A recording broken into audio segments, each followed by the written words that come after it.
सभी का संसद टीवी में। मैं हूं प्रीति सिंह। भारत ने कुपोषण की दरों में तेजी से सुधार किया है। बावजूद इसके हमारे देश में अभी भी कुपोषण की समस्या गंभीर है। खासकर 5 साल से कम उम्र के बच्चों में स्थिति और भी चिंताजनक है। कुपोषण से बच्चों का स्वास्थ्य, उनका शारीरिक और मानसिक विकास पर बुरा असर पड़ता है। साथ ही कुपोषण के कारण महिलाओं और वयस्कों की उत्पादकता बेहद प्रभावित होती है। देश में कुपोषण की चुनौती से पार पाने के मकसद से केंद्र सरकार ने साल 2018 में राष्ट्रीय पोषण मिशन की शुरुआत की थी। ये मिशन बच्चों, गर्भवती महिलाओं और स्तनपान कराने वाली माताओं के लिए पोषण संबंधी परिणामों में सुधार करने के लिए सरकार का प्रमुख कार्यक्रम है। अब वित्त मंत्री निर्मला सीतारमण ने 1 फरवरी 2021 को पेश आम बजट में पूरक पोषण कार्यक्रम और पोषण अभियान का विलय करते हुए मिशन पोषण 2 की शुरुआत का ऐलान किया।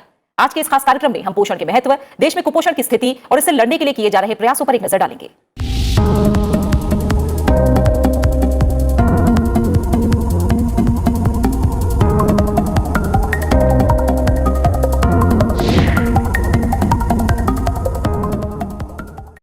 मानव पूंजी और मानव विकास के लिए बेहतर स्वास्थ्य का होना जरूरी है और बेहतर स्वास्थ्य के लिए बेहतर पोषण आवश्यक शर्त है।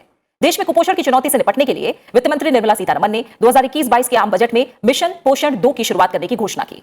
इसके तहत पोषणगत मात्रा, डिलीवरी, आउटरीच और परिणाम को मजबूत बनाने का लक्ष्य निर्धारित किया गया है।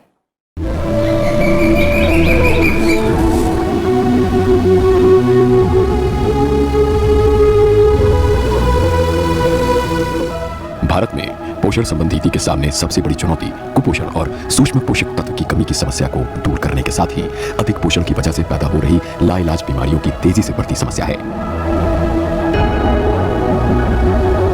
इन समस्याओं को दूर करने और देश में कुपोषण की चुनौती से निपटने के लिए सरकार ने पोषण को एक महत्वाकांक्षी मिशन के रूप में लिया है।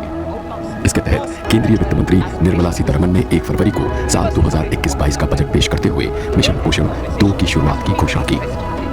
To strengthen nutritional content, delivery, outreach and outcome, we will merge the supplementary nutrition program and the Poshan Abhiyan and launch the Mission Poshan 2.0. We shall adopt an intensified strategy to improve nutritional outcomes across 112 aspirational districts. Mission पोषण 2 का मकसद पोषणगत मात्रा, delivery, outreach और परिणाम को मजबूत बनाना है। इसके लिए संपूरक पोषण कार्यक्रम और पोषण अभियान का विलय किया जाएगा। पोषणगत परिणामों में व्यापक सुधार लाने के लिए एक मजबूत कार्यनीति अपनाने पर भी जोर दिया गया है। इसके तहत देश के कुल 112 एस्पिरेशनल डिस्ट्रिक्ट में पोषण संबंधी परिणामों को और बेहतर करने के लिए एक गहन रणनीति अपनाई जाएगी। आम बजट में महिला और बाल विकास मंत्रालय को आवंटित 24,435 करोड़ रुपए में से सक्षम आंगनबाड़ी और पोषण 2 को 20,105 करोड़ रुपए की राशि आवंटित की गई है। एस्पिरेशनल डिस्ट्रिक्ट या आकांक्षी जिलों का मतलब वैसे जिलों से है जो अन्य जिलों के मुकाबले सामाजिक और आर्थिक तौर पर कम विकसित हैं।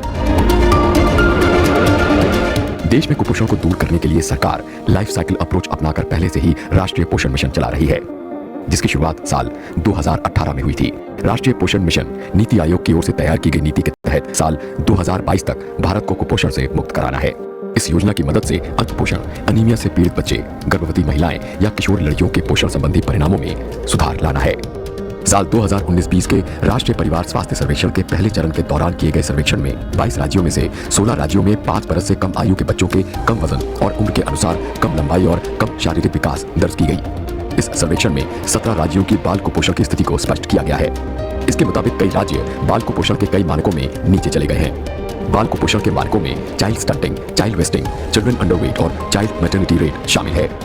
सर्वेक्षण के मुताबिक 5 साल से कम उम्र के बच्चों में चाइल्ड वेस्टिंग यानी बच्चों में दुबलापन कम होने के बजाय बढ़ रही है।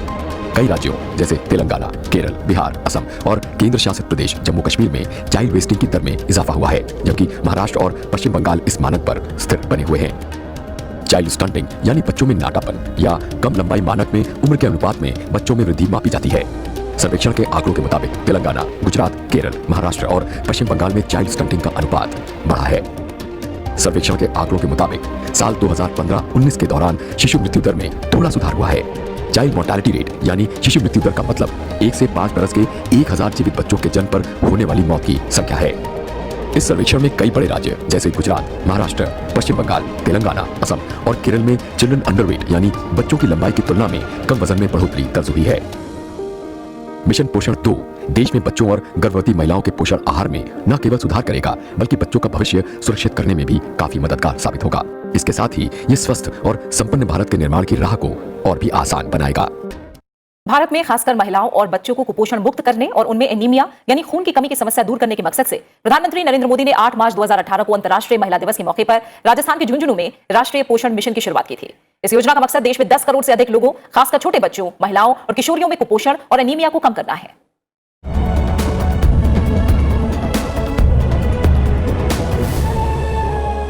देश में छोटे बच्चों, गर्भवती महिलाओं और स्तनपान कराने वाली माताओं के लिए पोषण संबंधी नतीजों में सुधार लाने के लिए प्रधानमंत्री नरेंद्र मोदी ने 8 मार्च 2018 को अंतर्राष्ट्रीय महिला दिवस के मौके पर राजस्थान के झुंझुनू जिले में राष्ट्रीय पोषण मिशन की शुरुआत की थी। दरअसल राष्ट्रीय पोषण मिशन नीति आयोग की ओर से तैयार की गई राष्ट्रीय पोषण नीति का हिस्सा है। इस नीति का मकसद साल 2022 तक भारत को कुपोषण से मुक्त कराना है। हमारे यहाँ बेटा हो या बेटी, उसका शरीर का जो विकास होना चाहिए वो रुक जाता है।